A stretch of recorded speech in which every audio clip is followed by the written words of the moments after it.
welcome. Last time we stopped talking about marks and channels. Today we'll continue with this. I just wanted to repeat the most important points here.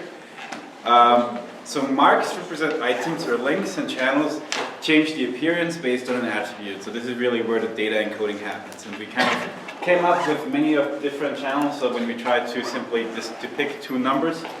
I also mentioned that channel is often called a visual variable, so these two terms are interchangeable. And so we had the basic marks that were points, lines, or areas. And for 3D you could use volumes, but this is in fact rarely used. For links you can have containment or connection. And the channels is where it actually gets interesting. Like we had this ranking of various channels, so we came up with position, we came up with shape, with size, color, tilt, and volume, and others. So the idea here is really that you control the appearance of these channels proportional to an attribute. And this attribute is what you actually want to encode. And this is, the theory of this is based on the French cartographer Jacques Bertin in his influential book, and this is like the table that he originally published in this book. I mentioned that you can combine those marks and channels to create like displays of multidimensional data. So in this case here we have like a single quantitative attribute and one categorical attribute. So this could be whatever, exports by state or anything like that. In this case we would have two quantitative attributes combined. So this could be exports versus imports for the various states, and then you could add few here to, for example, add an additional categorical attribute. So let's say the states that export more than they import. And then if you want to add size, for example, adding the population of the state, you could add this on top of that. But of course you can't do this arbitrarily, so you kind of limit it after a certain point because you run out of visual variables or of channels, and it's not usually very smart to just throw as many channels on a plot as possible. You could do redundant encoding if you want to emphasize a data point. For example, here we could use length, position, and value. So the three ones are: length is of course the height of the bar chart, position is the position of the upper edge of the bar chart, and value is essentially its darkness. So you can see that the highest and value is encoded in the longest bar, which has the highest line at the top and has the darkest value. So we had this example. You should really use the channel proportional to the data. And then we distinguish between magnitude and identity channels. So magnitude channels tell us how much of something, and identity channels are essentially for categorical data that tell us what and where. And we said that position, length, and saturation are, for example, good channels for magnitudes, and shape, color, and the spatial region are good channels for identities. And this here is a ranking separately for identity channels and for magnitude channels. As I mentioned, this is kind of partially at least subjective, but we definitely know the details about the first couple of them here.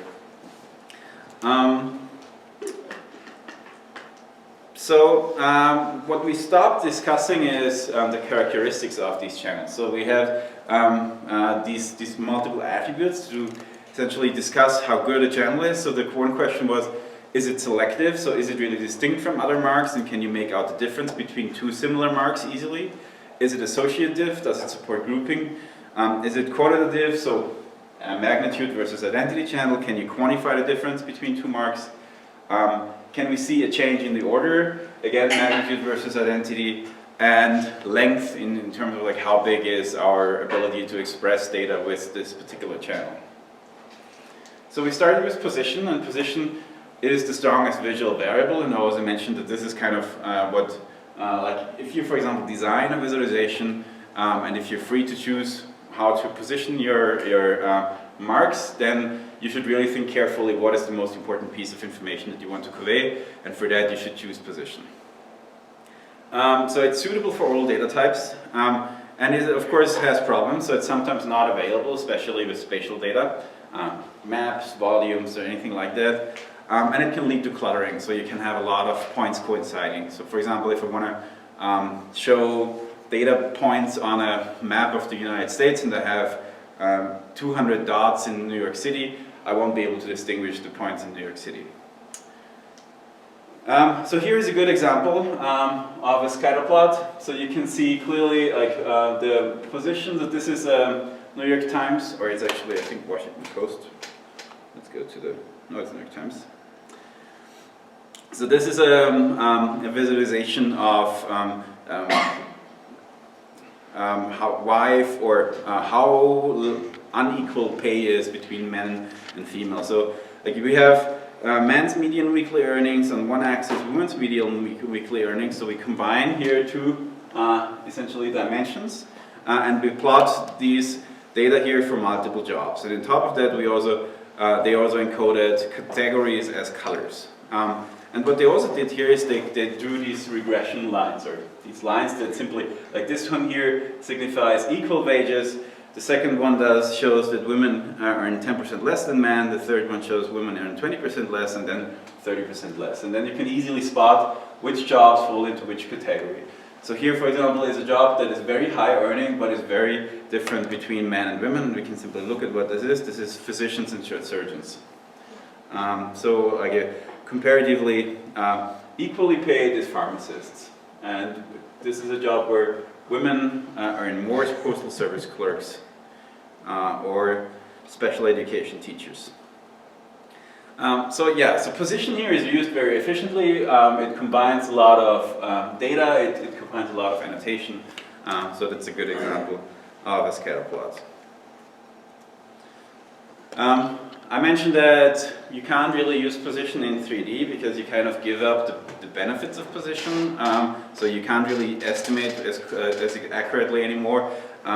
For example, if you were to say this point, you will have a hard time reading where it's actually located. So you would guess it's somewhere in the 2002 area, and you would say, okay, it's probably somewhere between 18 and 25, or maybe 18 and 23, but you don't know exactly. And here in this scale, it's really tough to tell. So you would maybe between 15 and 20. But you can see that this is difficult to do, and therefore it's not a really good visual encoding. So you would be better off adding, for example, a second scatter plot here that shows these additional attributes. Length and size. So length and size, length in terms of like if you have a one-dimensional mark, like a line, that would be length. But if you have a two-dimensional mark, like a rectangle, it would be size. This is good for 1D, okay for 2D. So by 1D, I mean the length of like lines or bars, essentially. Okay for 2D, we're okay at judging that this here is bigger than this here, but it's not as good as judging like this here is higher than this here. And it's easy to see whether one is bigger, but it's harder to judge like what is the actual difference between those two. And of course I mentioned already that this is it's different between like judging those two lines here is different from judging those two lines here because they are aligned, so here you're actually using position and not only length.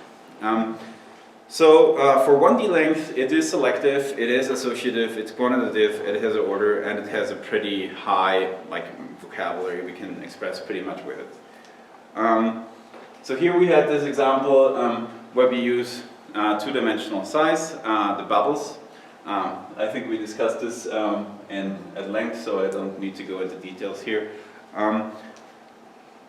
So value, luminance, saturation. This is typically the choice that you go to when your length and size are already used, and if you still need to depict quantitative data. The disadvantage here is you don't have very many shades recognizable. So there are studies that tell you that you can easily distinguish between, like if you have some stimulus in between, you can distinguish 7 or 8. And even if you show them next to each other, the vocabulary is pretty limited. Of course, they're efficient. For example, they don't need a lot of space. And depending on when you position them or how you position them, you can show large quantities of data. So you've probably seen these heat maps, these matrices, that where essentially every cell is colored. And if you ordered this correctly, this is a pretty effective encoding, especially because you can put a lot of data in it. But if you have the choice, it would be kind of my third choice if I don't have like other reasons for using it. So here is an example of a diverging value scale. So I think this one is pretty interesting because it's this map. So here in this case, like we're switching between a couple of different data types. So this is just a categorical encoding, the winners of the states in the 2008 election. Then we could use these county bubbles. Like here we would be using the size of these bubbles to encode the voters for a particular candidate. And then here we can show the county leaders, and this is actually the example where that applies. So we have essentially a value scale. And here you can see like these districts where it's more or less balanced, which you can't, of course, in a winner takes it all visualization. So here it's more nuanced, and you still can see the big picture. Yeah, and then you can do other data, derived data. So color, like we talked a little bit about color in the lecture on perception. Color is really good for qualitative data. It's an identity, pretty good for identity channels. And you have a limited number of classes, about 7 to 10. And it does not work for quantitative data, but people still use it a lot for quantitative data. And it has many pitfalls, and you have to be careful, we mentioned this. And I personally have a rule. I try to minimize color use for encoding data, and I used color for highlighting, for brushing. So we'll talk more about this interaction. But essentially, color is great as a supplementary tool because it catches your eye. And so like once you select something, coloring it and coloring all its related items, that is something that is very efficient to do with color. And so I try to minimize the color use for encoding data. Of course, sometimes if you have categorical data on top of some quantitative data, it is very helpful to have color as a primary encoding. But generally, I try to do this. Here is a really bad color example. So you have a map of precipitation loss to evaporation between 1971 and 2002. And this is a completely continuous color scale. But without closely reading this map, you don't really know, is it more humid in New England or in Salt Lake City? You really have to look up these specific values. And you don't know initially, is the pink value a low value or is it a high value? Like the pink value could be both, and pink and brown are maybe somewhat similar, and they kind of mean completely completely something different. So this is really a bad color map. Of course you could argue, sure, but if I can look at one specific county, I can like look it up and see this value here pretty clearly.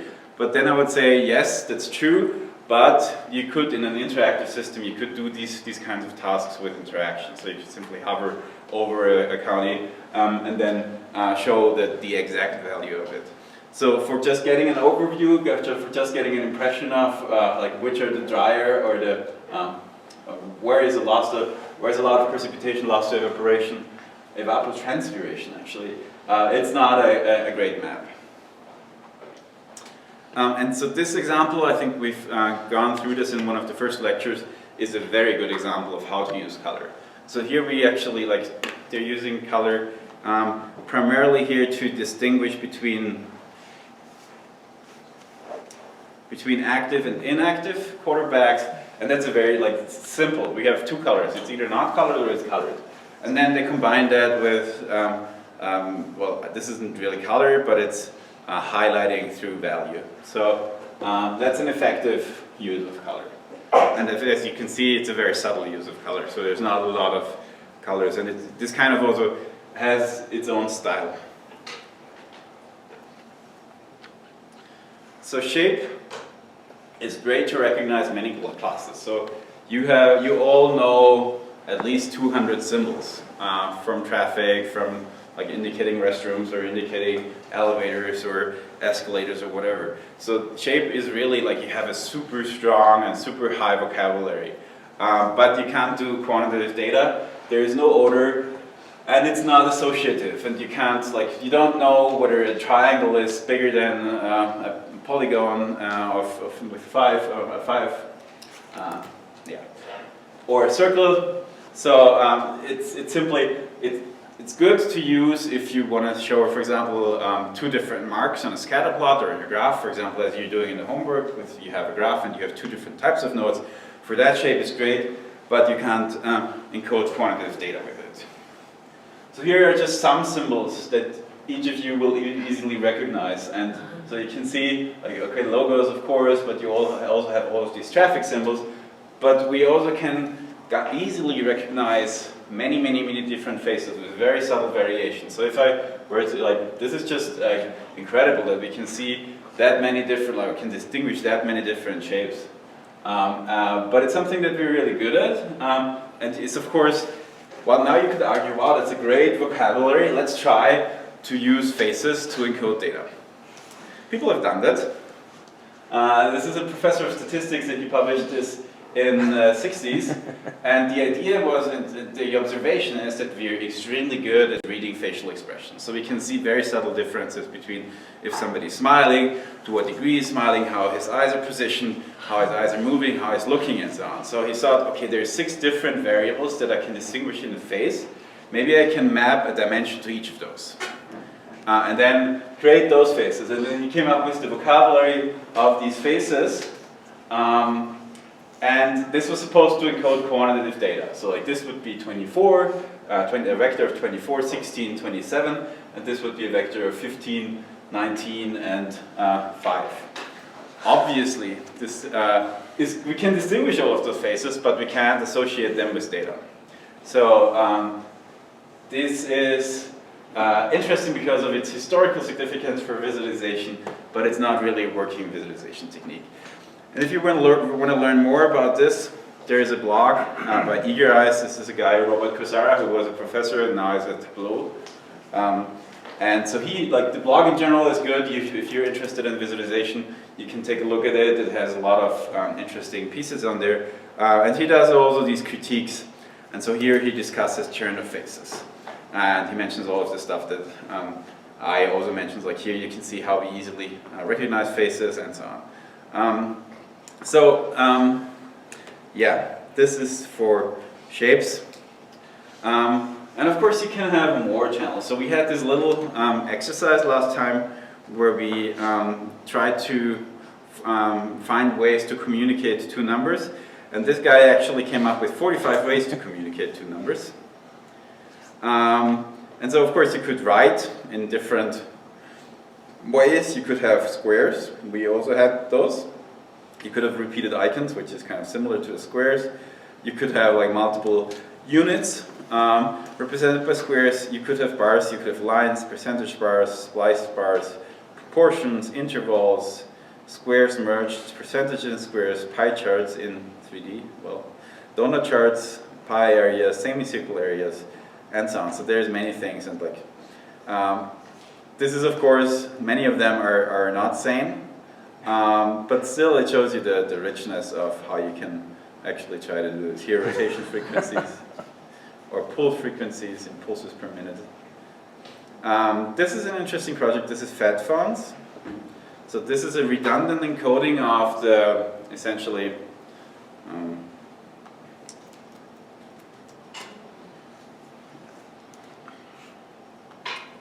so what you have here is a redundant encoding of, you have numerical values, and then you have the darkness perceived of an area that is covered by the number. So you can see here the 1 is very thin, and therefore if you are a little bit away from the display, it's very light, and the 9 is very dark and heavy. So the idea is that you see, okay, this here is like, has higher values, and they also did this for nesting and so on, and this here has lower values. And here is a map that shows you essentially the elevation, or no, this is population in the world. So the resolution isn't great, but you can still get the idea. And of course you could look closely and try to read these numbers. I would say this is interesting for artistic purposes, and it kind of gives you some idea. It's not really like a strong data visualization technique, but it's definitely interesting to look at it. And so I would definitely consider putting up this poster in my apartment.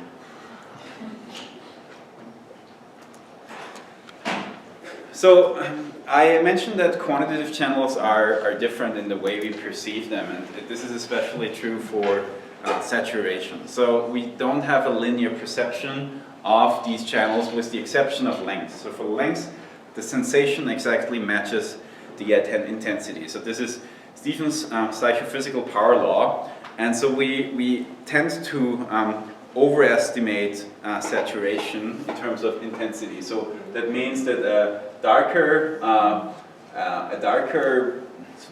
mark is perceived as having a higher value than it actually has compared to a lighter mark. And we have different stimuli with different physical intensities versus perceived sensation, and interestingly, electrical shock is very strongly perceived. So if I double electrical shock that I perceive, I perceive it more than double. So it's not a good method to encode data. Not that many people tried.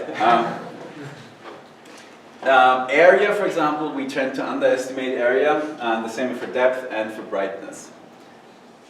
So, this is actually the graphic from the book.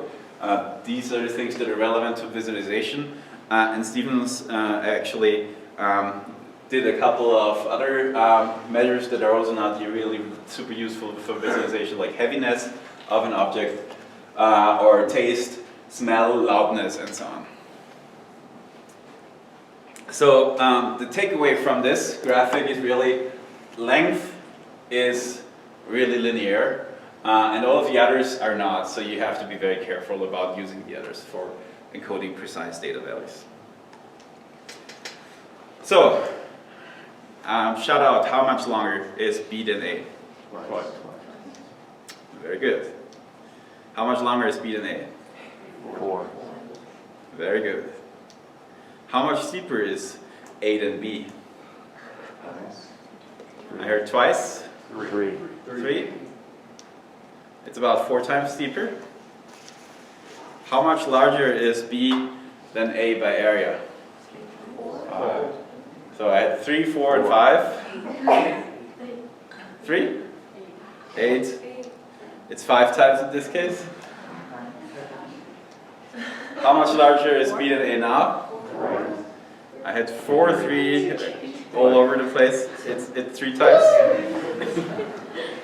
How much larger according to diameter? 2. It's 2 times. And the trick here is, if I didn't tell you diameter, you would assume an area. How much darker is B than A? Twice. How much darker is B than A now? 4 times. I heard 4 times. 3 times. So you can see that everybody got it right when we talked about length, and there was a lot of variation when we talked about anything else. And so you can do, like, this is not strictly related, but it's still interesting. So this is the eyeballing game. Try to estimate how good your perception is, and just try to adjust to make this a parallelogram. So okay, this was pretty accurate. And you can see what things you're good at. Like making this straight is pretty easy. But bisecting an angle here, yeah, it's not as good. Or making the point equidistant to the edges. Yeah, it's quite a bit off. Centering a circle. It was kind of easy, making a right angle. This would be easier, of course, if this one here were parallel to this angle here. Finding the point of convergence, which is really tough. Again, parallelogram.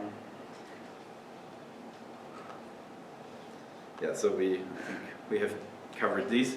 So just to give you an estimate of what the other things that we're good at.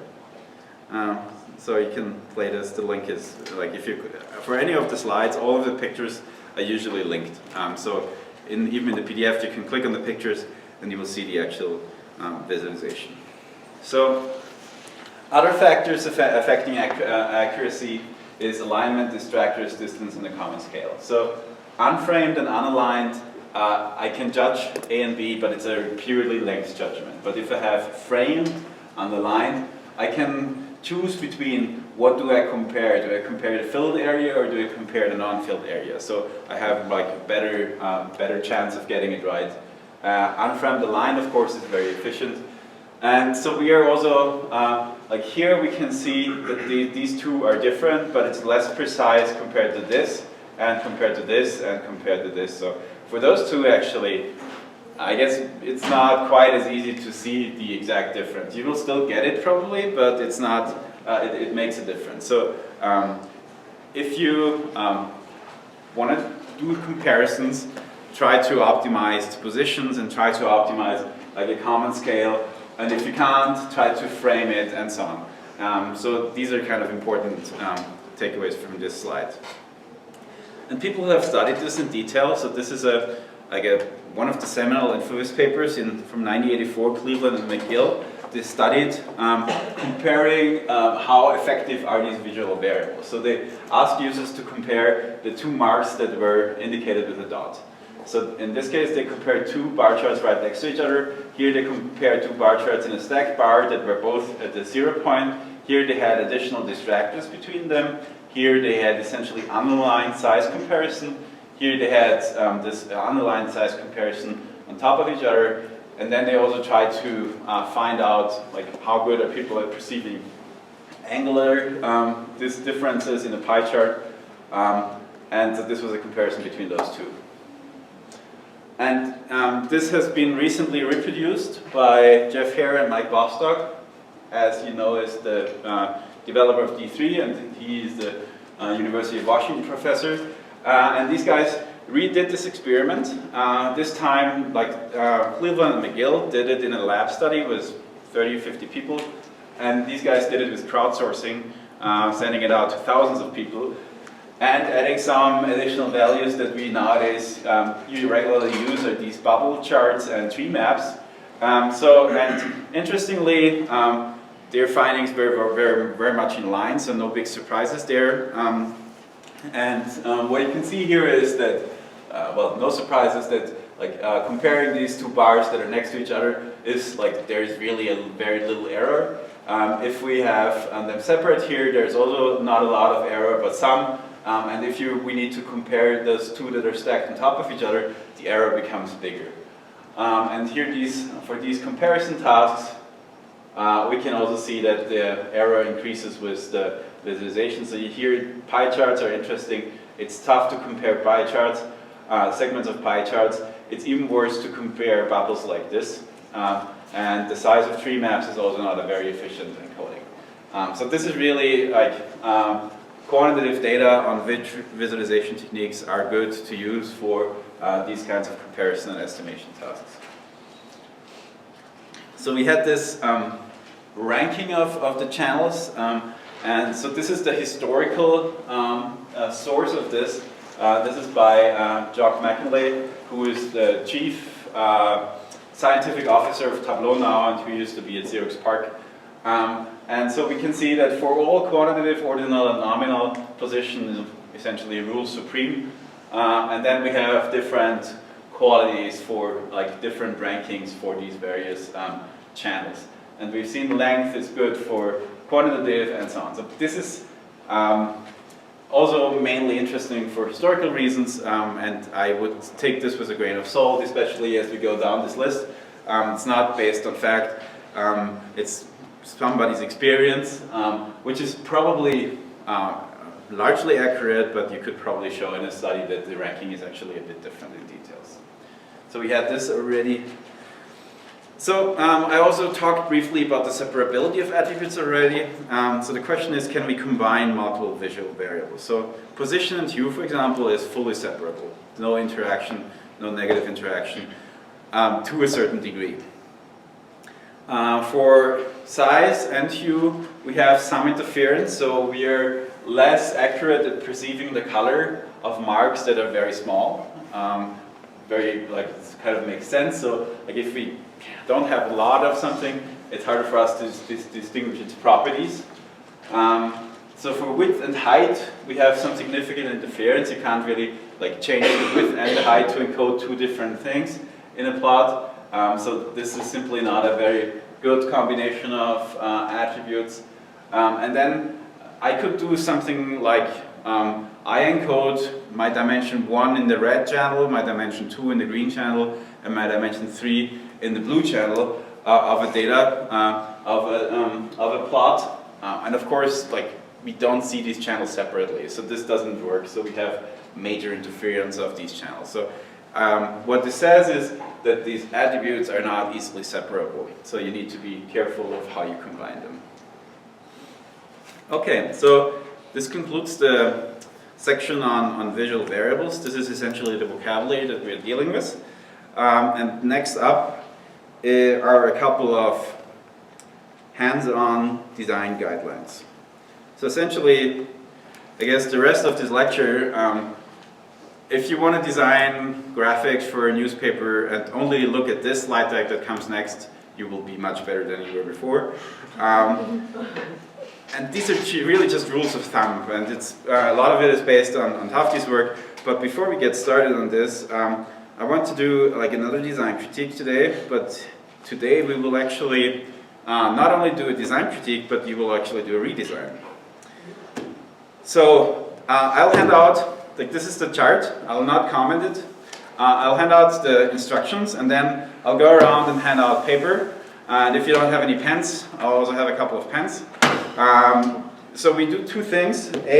We do the usual critique thing, like you do it in groups as you did always, and then you create two alternative designs. Like, take the same data, sketch two designs, and do one on the front, one on the back, or take two sheets, do them separately, and then pick the one that you like, the one that you think is good. I'll go around, and if you're okay with it, I'll snap a picture of it, and I'll put it up on the screen, and we'll discuss it afterwards. And then you should also put your name and your UID on those, and you'll get a little bonus grade. Okay. And I didn't manage to print out. Can you just share? Yeah. You can share one and use it. Yeah, because we both have one. It's completely static, so you don't need a laptop. Yeah, but it's I didn't print out duplex, so you have to give everybody 2 pages. I noticed that later. So the introductions are on a separate page.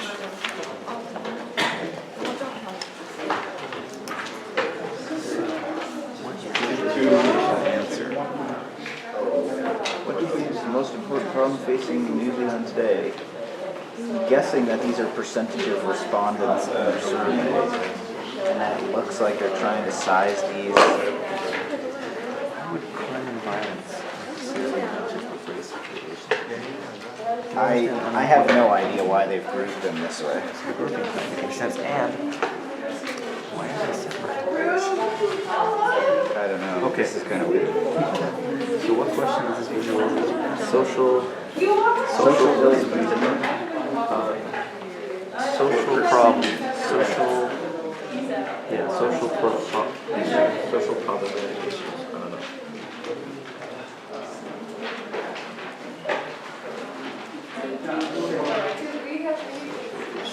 What data is represented?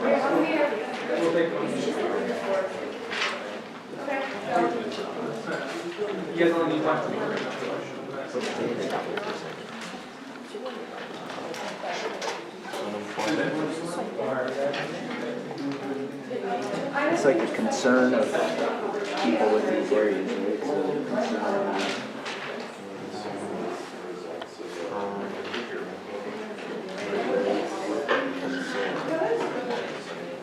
Which doesn't say, okay, is this that there are, here's the question, is this that there are 28% that crime is a problem with 28% of people, or people are concerned about it 28% of the time?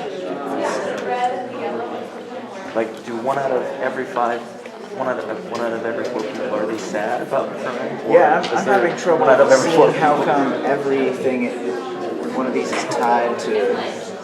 It's New Zealand, maybe 1 out of every 4 people are criminals. Oh wait, that's Australia, never mind. See for example these, I don't understand how these relate to each other at all. Yeah. And there's no, and especially up here because they flip places. Yeah. doesn't tell you like, at all how they're related to each other. Is this like, of the people that responded to this many thought this? Or did they give people a comparison? Which one do you think is more important out of these two? Which is better or which is worse? I feel 0.2% of crime is bad. Yeah, I don't know. So what? How much data? By the way, if you borrow a pen, please return it.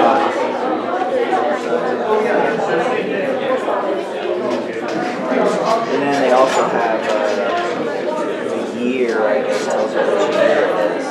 Or size. Is the visual encoding in front of the chart? No.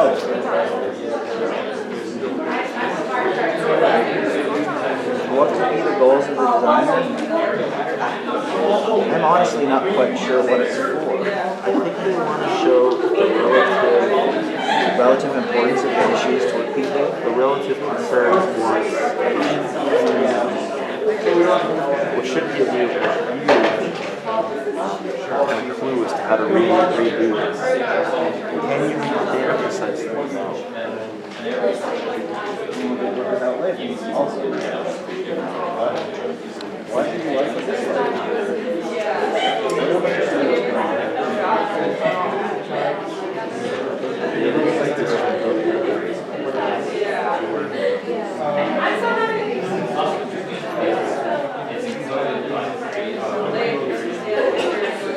And the comparison between years is impossible. Yeah. Really try to create two completely different designs. Years and types, or between years and categories.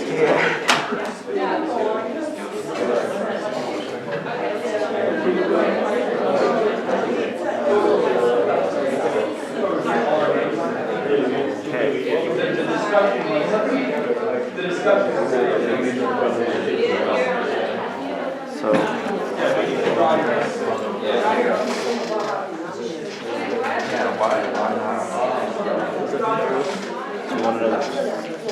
is there another paper? Just three. You want another one? Should we get another one?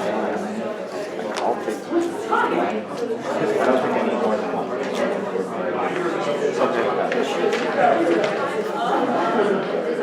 Okay, so I mean the really simple one is make it a bar I'm just chart. gonna make a bar chart first because it's easier.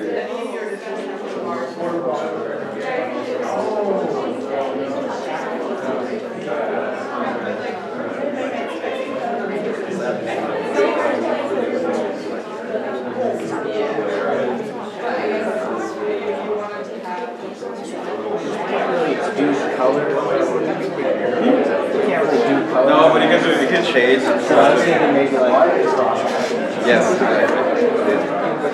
Then We're focusing on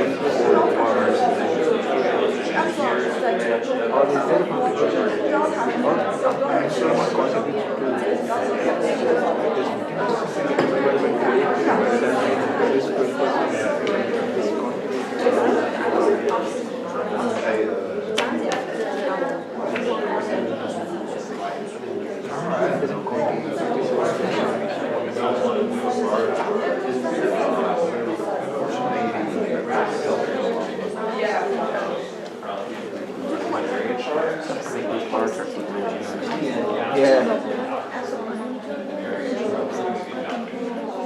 Okay.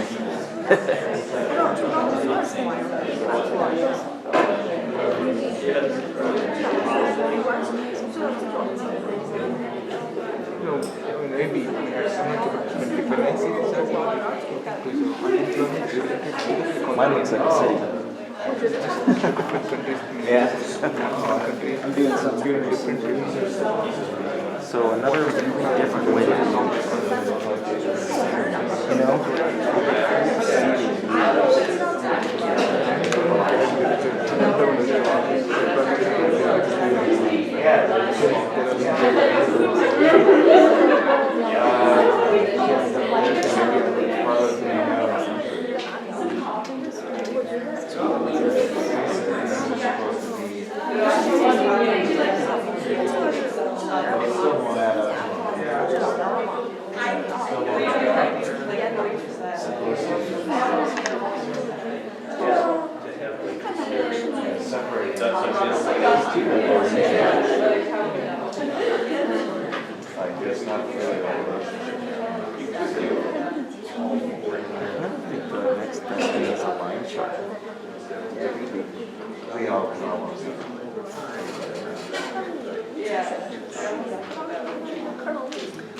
before would get really confusing.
It's an infinite loop.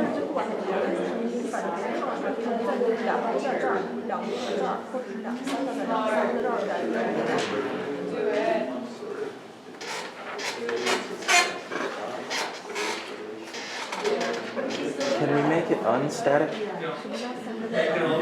Sure. Because I actually had an idea, like, so you, of course, you turn into a bar chart, but what if you made it like a carousel that you could flip around and you could see them, the comparison between years easier? Yeah, you can sketch simply one state and show transition.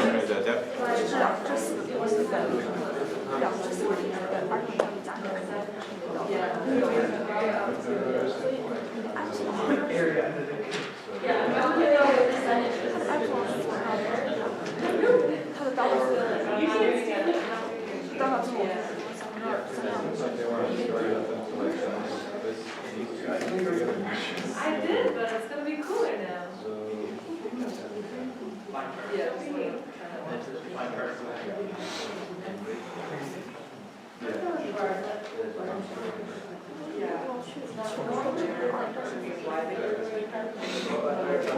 Seems like they do the year in there, so they like that's what I mean. They have this fee. I don't know if this is a weird I know like this fee like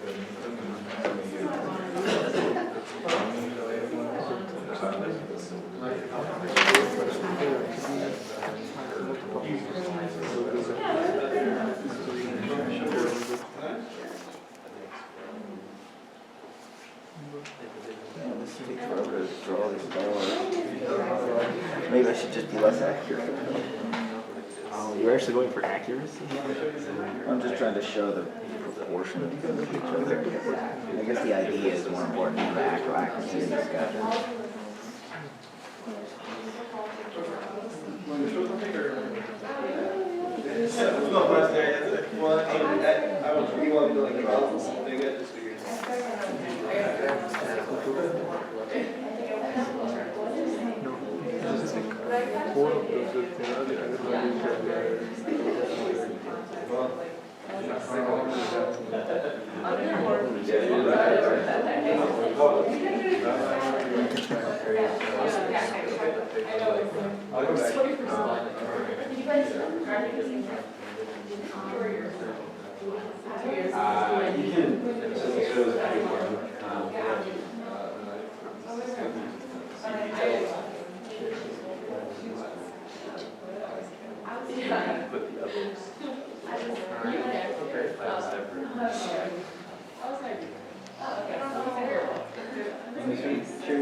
I'll come around.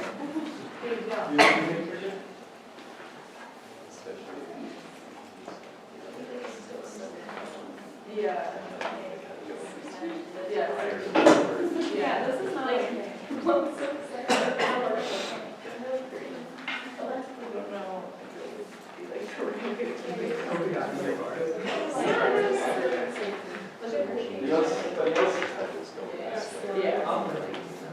Yeah, I'm not ready to You know what? Stop making fun of my on time. Yeah. At least I'm trying here. You can either just use color or you can actually use it.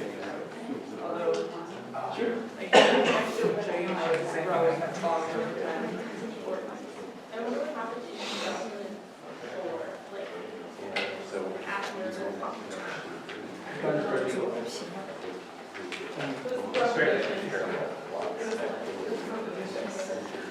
Oh, okay. Yeah.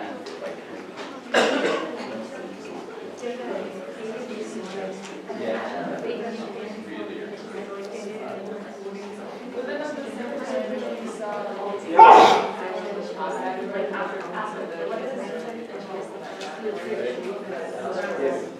Yeah, it could have balanced it down. Yeah, it kind of falsifies. Right. It's not really saying how it's self-true.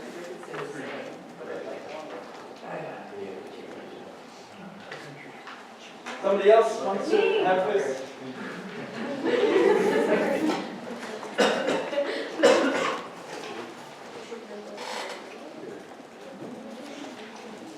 Oh wait, I don't need this card.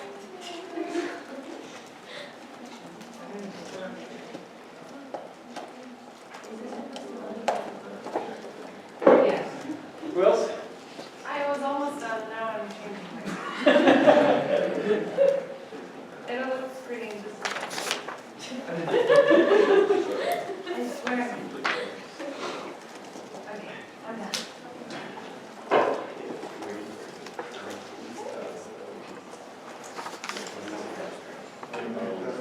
Yeah, they'll come back here eventually. Okay, so while this is uploading to my computer, are you guys going to? I guess. I only had time to do my one, so. Yeah, I'm following that. Like brown. Oh, it's not like aqua. It looks like brown blue? Like light brown. Yeah, light brown and blue, you can.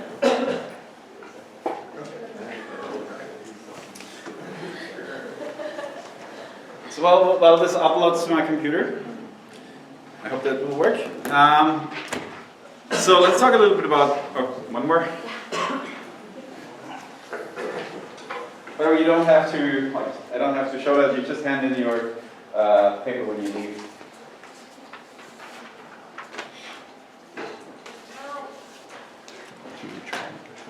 So, what is interesting about this chart? And it's impossible to make sense of. The values don't have. Definitely needs some more context than what's shown there, just Yeah. stacking circles doesn't really work. But so what's really wrong about, or is there something really wrong? Yeah. Yeah, so actually the concept behind I can see is that they are trying to show the area. So whatever circle is bigger, that 15% and 3%. But when I see it, like it's not very clear. A person ideally have to see the numbers to see that, okay, so that 15% area is bigger than 12%. Yes. The second problem is using color red. I know they want to show the crime rate, but the whole purpose of this graph should be, what's the major problem here? In the starting, crime is a problem, but when you go down slow, crime is not exactly the problem. So using color red, it's like, showing that this is the danger sign. That's kind of different from what we are trying to show in the graph. Exactly. So if I rephrase this, you have an issue with area, like it looks bigger than it is. What is the reason for that? They're using diameter. Exactly. So they're using diameter, but what we see is area. So that's the problem here. That's the key problem of this chart. Another more subtle problem that you can see here. What's happening here in this 2005 bubble? Why is one being seen as a share of the other? Yeah, doesn't make sense. So here, because they are both on top of each other, we barely see the red one. So that's not a good design. If like you could do this better, you could do this differently. What do you do if they're both 10%? Yeah, exactly. So So if you do what they did in 2003, and then you abandon the other Yes. scheme altogether. exactly. Yeah, it doesn't.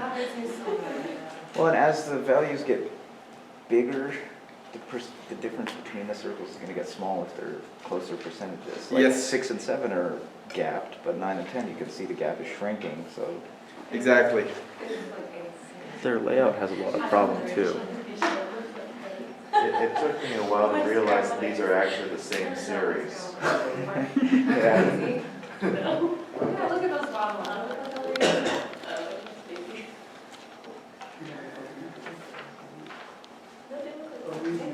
Here is everybody's attempt to make a bar chart that it's not.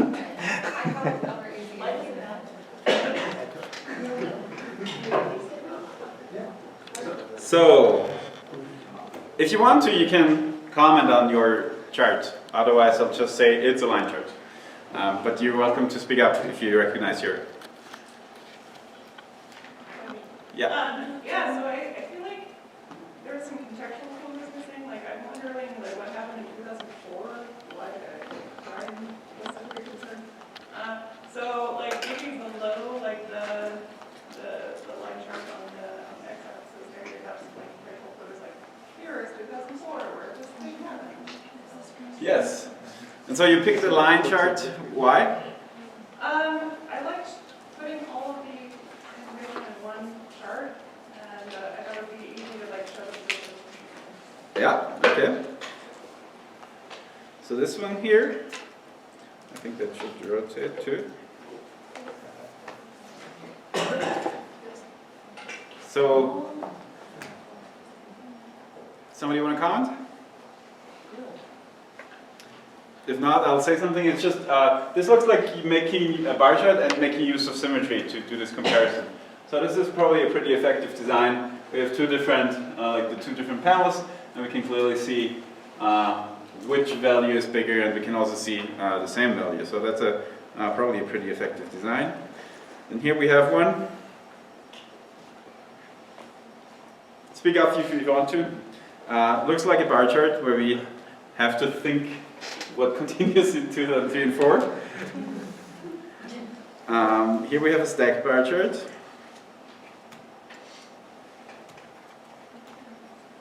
Oh, I didn't even put my name on the picture. If we put it on the bottom, then you can. So, horizontal, we have the year, the color shade is the category, and then we have, essentially here we have the combined quantity, so Overall concern. overall concern.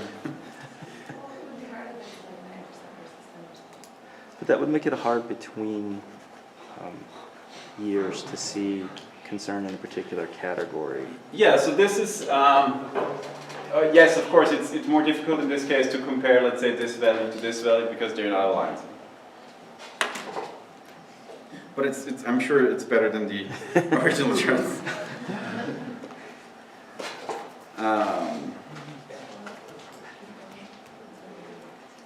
The radar. So rather than trying to look across 4 different circles or 2 sets of data, you just map them all on the same axis and just focus on the eccentricity of it. Okay, so you would essentially show one of those radar charts for every year, and then you would easily see the shift in focus. Okay, yeah, that's a cool idea. Yeah. That's cool.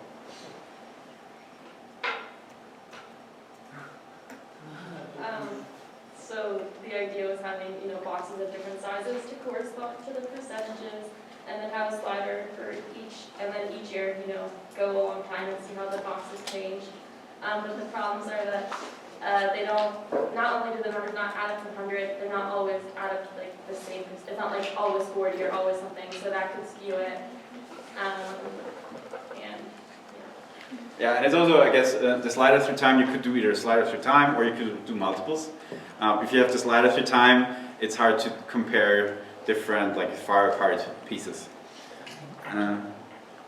Cool, so let's see what's next. That'd be sold by a carousel idea pretty well. You could wrap it in an overall big box so you could see it against 100% concern. That would be an option, definitely. One of the things I felt was missing from the data is what is a normalized by, so what does 100% mean?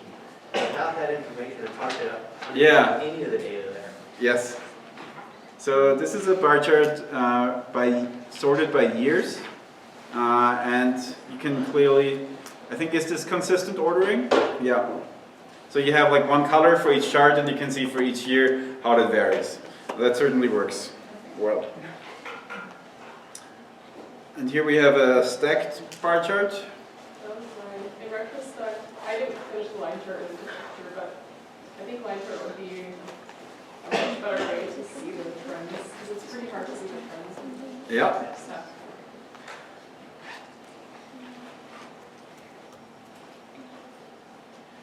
Here we have 3 designs. So we have a line chart, we have a stacked area chart, and a bar chart. I think we haven't seen a stacked area chart before. Like, does the author want to comment? If not, the stacked area chart is also effective at showing you the overall concern. Like, you can see the individual parts, but you can also see in like the sum of it, which makes it definitely interesting. Any other comments? Okay, then here we have a line chart. Now you can see the spike pretty clearly in crime here. This looks like the real data. And line chart. And then we have a bar chart.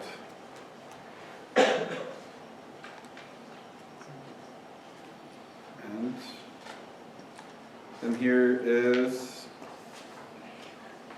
That's a stacked area chart, and they sort of separated jobs and economy and violence and race. So if you want to go the axis is lower, still the whole axis had them to 100. Yeah, that's nice. There's a lot of other... That's cool. Then line chart.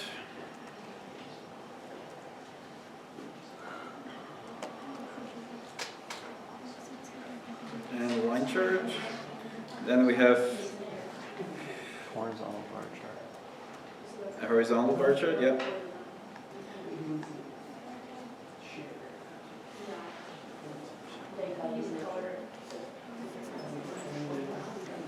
It's like a slider. This is like here we have multiple views. So what I was thinking was, the year it was hard to compare year to year, but I thought it might be kind of neat to make it a carousel so that you could cycle through the year and kind of watch it grow, and give a date time progression. Yeah, okay, cool. So interactive design. And this had the same thing. I was thinking a slider on the side and you transition by height here. So this one I felt like adding titles and labels to the axes and stuff to make sure it's clear what they are would be effective. And having like a legend on it.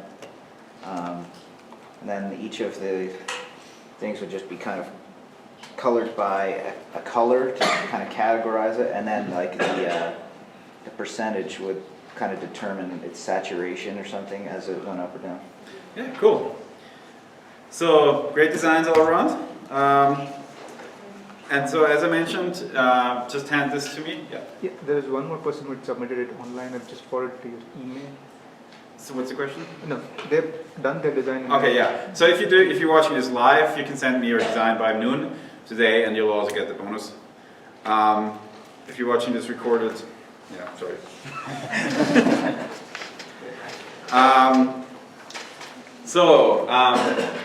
We saw a lot of different designs. This kind of also tells you a little bit about the variation that you have. And one thing that I noticed though is nobody used derived data. So all of you just plotted the data. One other option that you could do is you could simply plot the change between years or between one selected year. It's not necessarily the most important thing here because you can still see it, but it's also another option. So what you can always do is you can derive the data, like you can show what is the change relative to the previous year and so on. So somebody else has also picked up this chart and did a redesign. So of course here we see that the quantity is encoded by diameter, not the area, and how this would look like if it were actually encoded by the area. So here we can see that the difference, for example, in 2004 is much less than it looks here. So this would simply be using the same visual encoding but using it properly. But we also notice that it still has some of the issues like area perception of circles, and then here these overlapping ones and so on. So it's still not a great chart. So here is, for example, a big difference between those two. So the question is, of course, and you kind of all of you realize that this is not the best visual encoding in the first place. And this is one of the redesigns that this guy did. And yeah, a line chart here is clearly a good choice. Many of you had line charts. A bar chart is also a good choice. Why a line chart would maybe be a better choice is like if you have a linear progression in time, line charts are often considered to be appropriate because you don't have these discrete categories. So you assume that there's a continuation between them. So I would say both are way better than the original design, but the line chart is probably the most suitable for this data set. Okay. So let me see, we have 15 minutes left. Let's talk a bit about design guidelines. So many of these design guidelines go back to Edward Tufte. He used to be a professor either at Princeton or Yale. I'm not quite sure, one of those. So he wrote these 4 books, and especially the first one is very influential, a visual display of quantitative information. And Tufte also gives visualization courses. I'll comment a little bit more about that later. But he has a couple of really important statements he made. So, well-designed presentations of interesting data are a matter of substance, of statistics, and of design. Tufte also hates PowerPoint.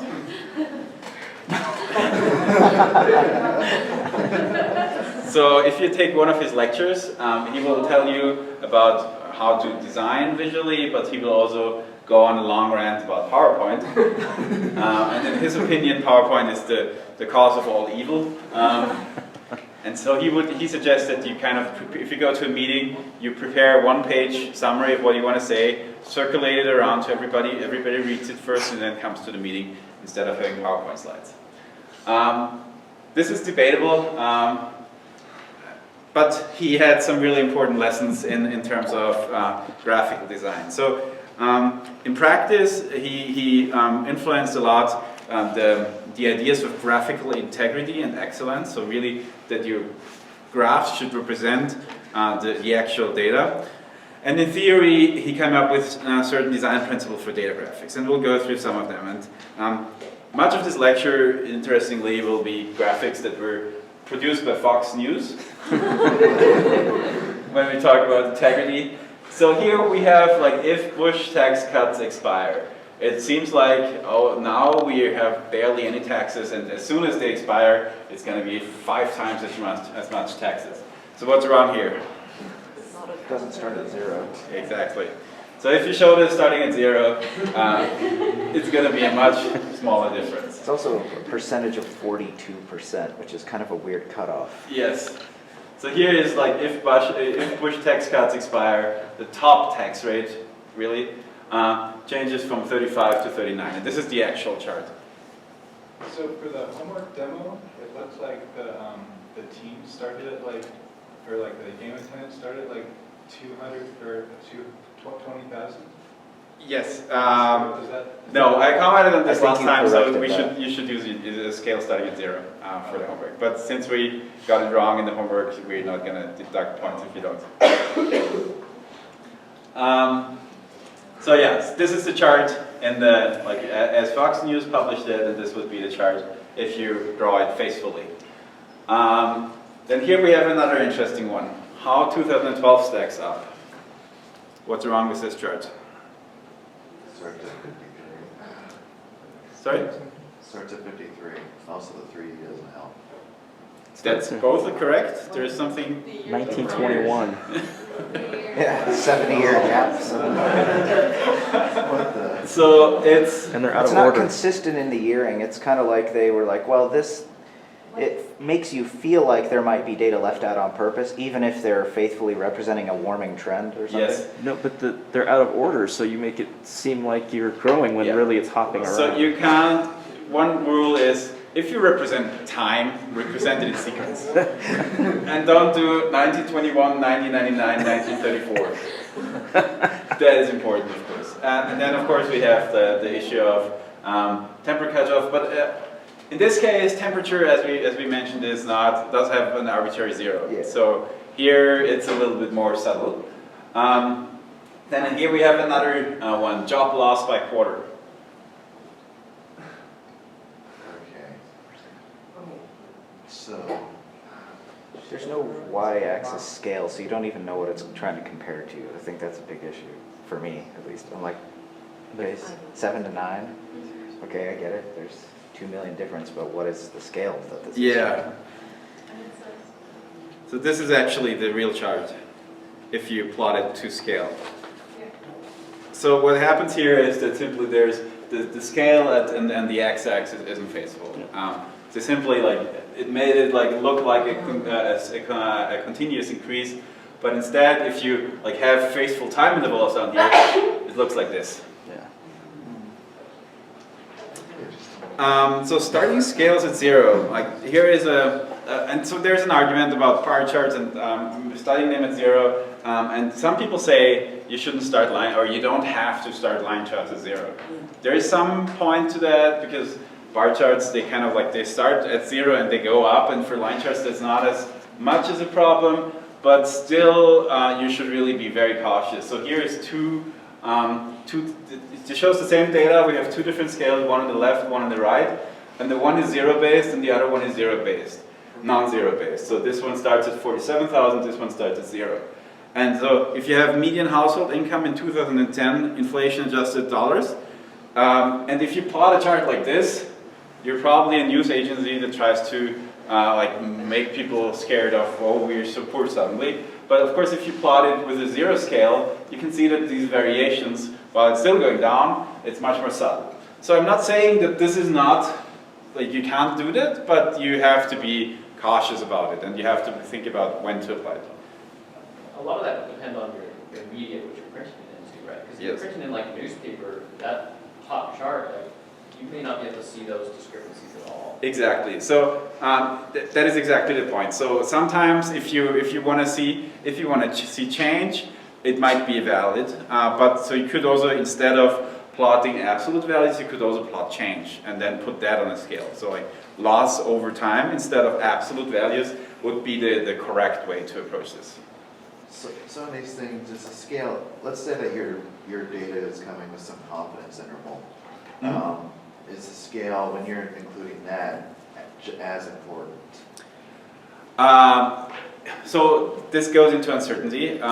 Visualization, if you have a confidence interval, the scale of forwarding uncertainty is important, yes. And so what people usually do is they show, the simple solution would be a band of the value is somewhere in between there, and then you could do shading according to what you think is the most safe area. Or you could, instead of using a line chart, you could simply show things like a violin plot or a gradient plot. I'll have more examples of those when we talk about statistical graphs. Yeah? I feel like in some situations you do want to see a big change like that. For instance, with the climate change plot, a difference in 1 degree temperature sounds really small, but it's actually, in reality, it's really big. Exactly. And so the point here, and I think this is actually global warming, temperature. So this is a plot from the Daily Mail in the UK. Global warming doesn't really seem to be an issue, right? We see that the fluctuation between 97 and 2012, it goes up and down. And so here is when we plot the mean.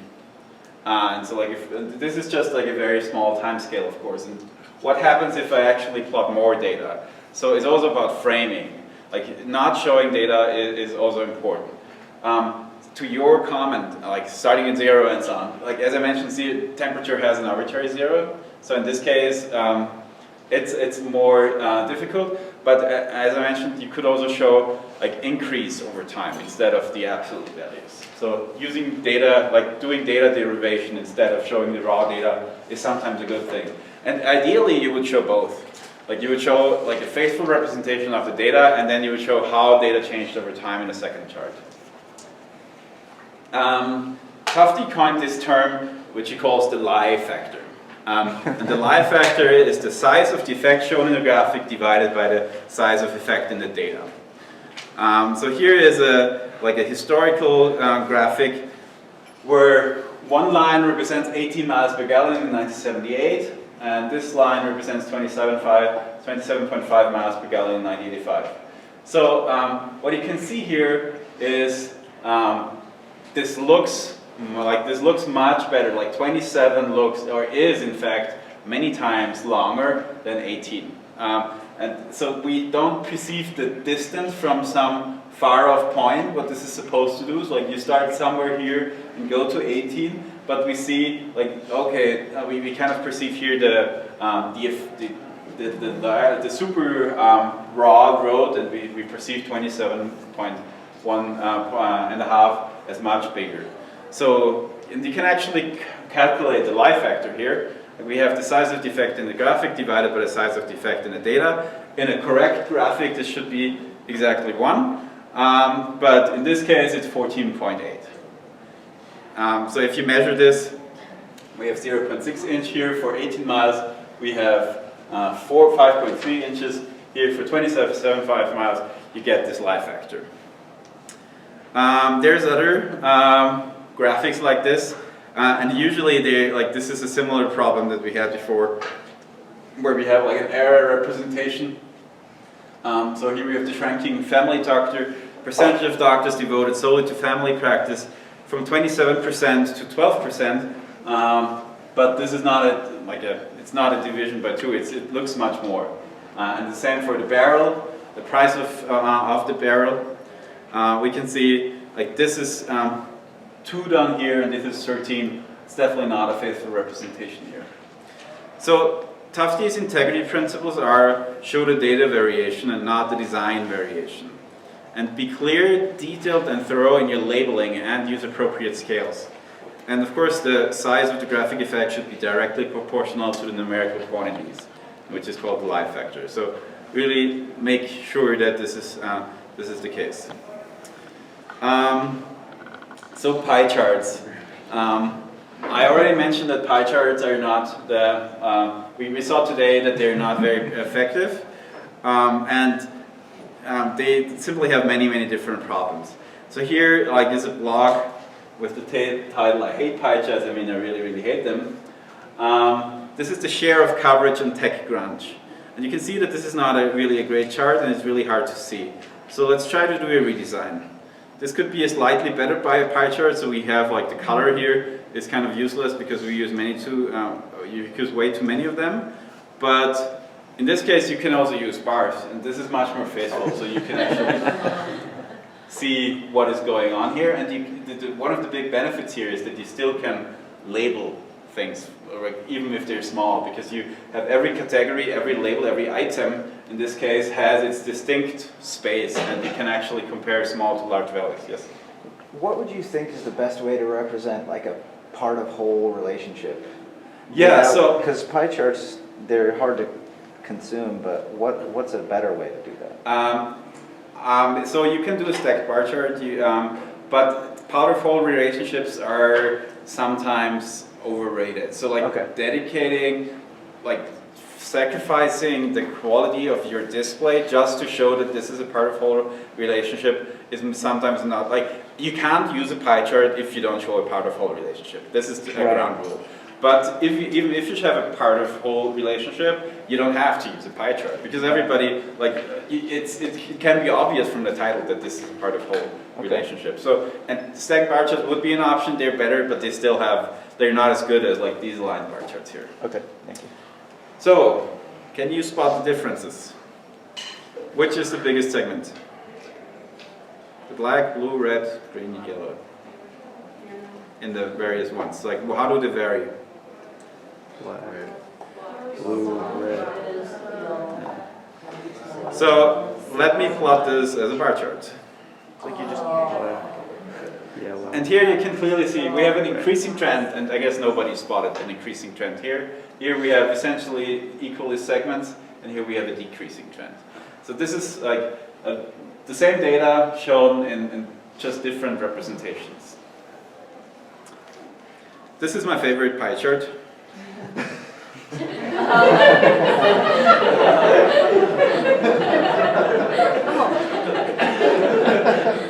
That is okay, and here's my second favorite pie chart. And as you can see from these are from Twitter, people make fun of pie charts a lot. So, here's another graphic. And here just like how this would be like, you can actually do this in Microsoft Office. And it looks nice, and it's, yeah. But let's do a redesign of this. So first you could do that. And it's like a much more faithful representation of the data. So you maximize the data to any ratio. What you should do is, and that's also one of Tufte's principles, is to avoid chart chunk. So don't do any extraneous visual elements that distract from the message. So this chart here, you could also show it like this. And it's similarly effective. You could take this a little further and remove the color here. You don't actually need the other frame here. Instead of showing like the axis here, you can show ticks on the bars. Yeah. So like this is how you can redesign like a simple bar chart. And of course, here is like this is a graphic by Nigel Holmes, and Nigel Holmes is a famous graphics editor, and he's been working for many years. And he has these like, especially 60s, 70s, 80s. 90s, he had these like this intriguing graphics. So Tufte would say this is an awful chart, but it's, well, you could say like this is one chart and this is the other chart, and obviously it evokes, this one here evokes different emotions than this one here, and you probably, like if you see a chart like this in a newspaper, probably you're not really going to look at it, but here you have more context and maybe it's fun. Yeah. I read a paper that actually compared these two styles of charts and which one helped them remember the data better. And they remember it better with the picture. Yes, I have a slide of that. Sorry. No worries. So here's another example, the monstrous costs of the Senate. And so this would be like a chart as it was published in a newspaper, and this is a chart, like a redesigned chart. Yeah, again, this is definitely more faithful, and here we have the issue that the teeth are actually triangles and the area is not proportional, and so on. And definitely correct if you need a doctor to read your values. If you have somebody who is super invested in understanding the data, definitely go for that, no questions asked. But if you need to attract attention, if you want people to remember what you're doing, there's a question, and like there's a paper that was hotly debated that's called Useful Chunks, the effect of visual embellishment on comprehension and memorability of charts, and I will talk about it next time.